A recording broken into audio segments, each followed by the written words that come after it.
بسم الله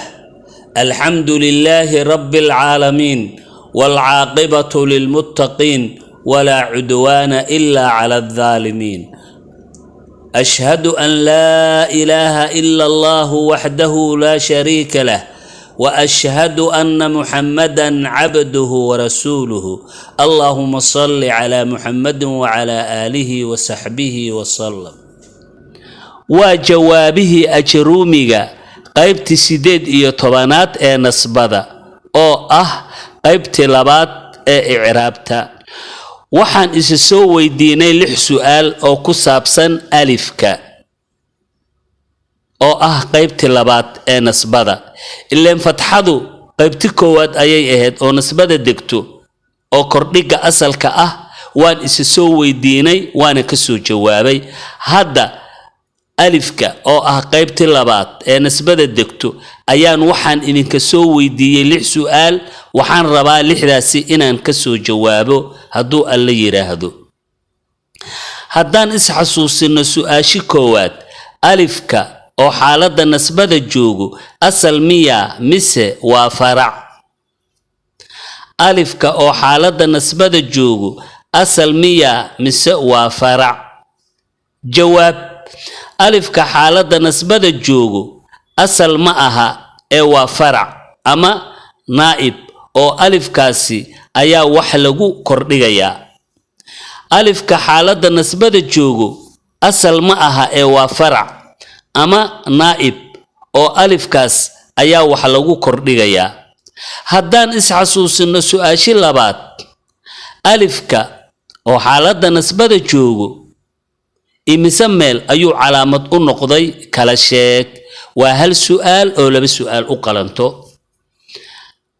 alifka oo xaaladda nasbada joogo imise meel ayuu calaamad u noqday kala sheeg jawaab alifka xaaladda nasbada joogo wuxuu calaamad u noqday hal meel haddii aan sheego halkaasi meel uu calaamadda u noqday waa asmaa'ul khamsati oo xaaladda nasbada joogo sida ra'aytu abaaka ra'aytu waxaan arkay abaaka aabbaha wa akhaaka walaalka ayaan arkay iyo wama ashbaha dhalika wixii shabaho kaas wixii shabaho alifka xaaladda nasbada joogo wuxuu calaamad u noqday hal meel haddii aan sheego halkaasi meel uu calaamadda u noqday waa asmaa'ul khamsati oo xaaladda nasbada joogo sida ra'aytu abaaka wa akhaaka ra'aytu waxaan arkay abaaka aabbaha iyo wa akhaaka walaalka oo waa cadaf weeye iyo wama ashbaha dhalika wixii shabaho haddii aan is xasuusino su'aasha saddexaad tusaale ka keen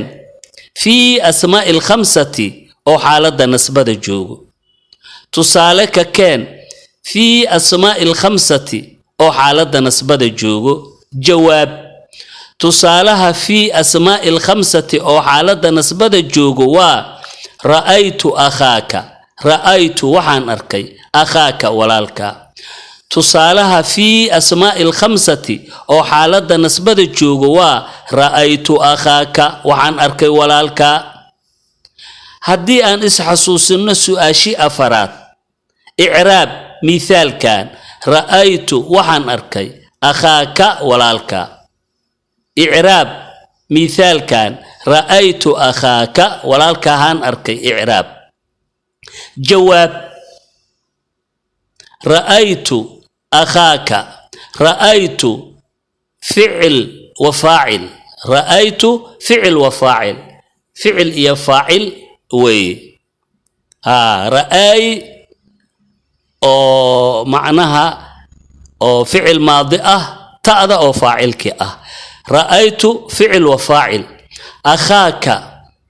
akha noo soo qaado kaafka xagga iidhig akha maf'uul bihi wa kifalka lagu sameeyay mansuubun ee la nasbiyay wa calaamatu nasbihi calaamada lagu nasbiyay al alifu alifka weeye alifkaasoo niyaabatan bedel ka عن الفتحة فتحة حقيدا كردق حقيدا أيو بدل كيهاي محاك يا لو كردغي او اخاك لو يري لانه محايله اسم مقعوي او من الاسماء الخمسه مقعيده شنطه كميد او اما waxaa dhihi kartaa يا لانه محايله من الاسماء الخمسه مقعيده شنطه marka kaafka gadaal ayuu nooga iman doonaa رايت اخاك hadii aan i'raabo waa رايت فعل وفاعل أخاك كافك حكي إيدك أخا مفعول به منصوب وعلامة نسبه الألف نيابة عن الفتحة لأنه اسم من الأسماء الخمسة سيداوية مركا هدي أن إسحسوس النسو آششانات إعراب مثال كان لقيت أباك أبها أيال كل مي جواب مثال كيسوا سيدة لقيت أباك أدي أن إعراب لقيت فعل وفاعل أباك أبا إسوقاض كافك حق إيدك مفعول به منصوب وعلامة نسبه الألف نيابة عن الفتحة لأنه من الأسماء الخمسة في حالة النصب لقيت فعل وفاعل لقيت وفعل يفاعل وي أباك أبا يسوق هذا كافك حق إيدك أبا مفعول به وكيفلك اللي سميي منصوب ولا نسبيي وعلامة نسبه علامة اللي نسبيي الألف ألف كوي ألف كاسو نيابة بدل كأ عن الفتحة كردك حقيسة maxaa gadaal looga dhigo abaaka loo yiri li'annahu maxaa yeelay ismun magac weeyo min al-asmaa' al-khamsati magacyada shanta ah kamid ah oo fi xaalati nasbi xaalada nasbada joogo ama waxa dhihi kartaa li'annahu maxaa yeelay min al-asmaa' al-khamsati weey magacyada shanta ah oo fi xaalati nasbi joogo hadii aan isxasuusino su'aashi lixaad i'raab mithaal kan nadhif faaka nadhif nadifi faaka afkaaga وفعل أمر جواب هدي أن إعراب مثال كان نظيف فاك أفكاغا يا ونظف فعل أمر وي مبني على السكون لا محل له من الإعراب وفاعله ضمير مستتر وجوبا تقديره أنت فاك فاء سوق هذا كافك حق إيدك مفعول به منصوب وعلامة نسبه الألف نيابة عن الفتحة لأنه من الأسماء الخمسة أما اسم من الأسماء الخمسة هدي أن إعرابه نظف فاك نظف فعل أمر وفعل أمر وفعل ضرب أو سماء لقوليه فعل أمر وي أو مبني كدسا على السكون رب نظف صوم ربنا رب كدسا ياي وأنا مبني لا محل له من العراب بوسكو ما لها عراب تحق هذا وفاعله فاعل كيسة نظف يا فاعل كيسة ضمير وي مستتر أو كقرصون وجوبا أو واجب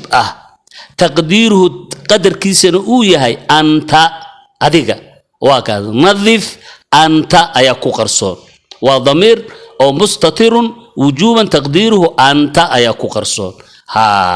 ساس أقول الصعوة فاعلك فاك فا سوق هذا كافك حق إيدك فا مفعول به وكيفلك لقو سميي منصوب أولا نسبيي وعلامة نسبه علامة لقو نسبيي الألف ألف كوي ألف كاسو نيابة بدل نائب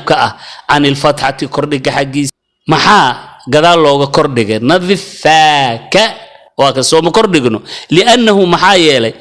اسم مقعوي أو من الأسماء الخمسة مقعية شنطة كمد أو في حالة النصب حالة النصب الجوغو أما وحده كرتا لأنه محا يلي من الأسماء الخمسة مقعية شنطة أيو كمد هاي أو حالة النصب نصب حالة جوجو سؤاله لحظة ساس أيان uga jawaabay إن شاء الله تعالى هنا lagu dadaalo haduu alla yiraahdo waxaan ka sii anbaqaadi doonaa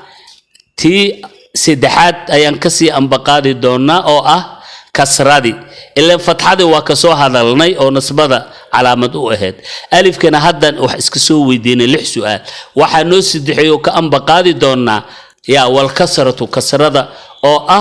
تيسي دحات إن شاء الله تعالى. وبالله توفيق والله أعلم بالثواب. وصلى الله على نبينا محمد وعلى آله وصحبه وسلم.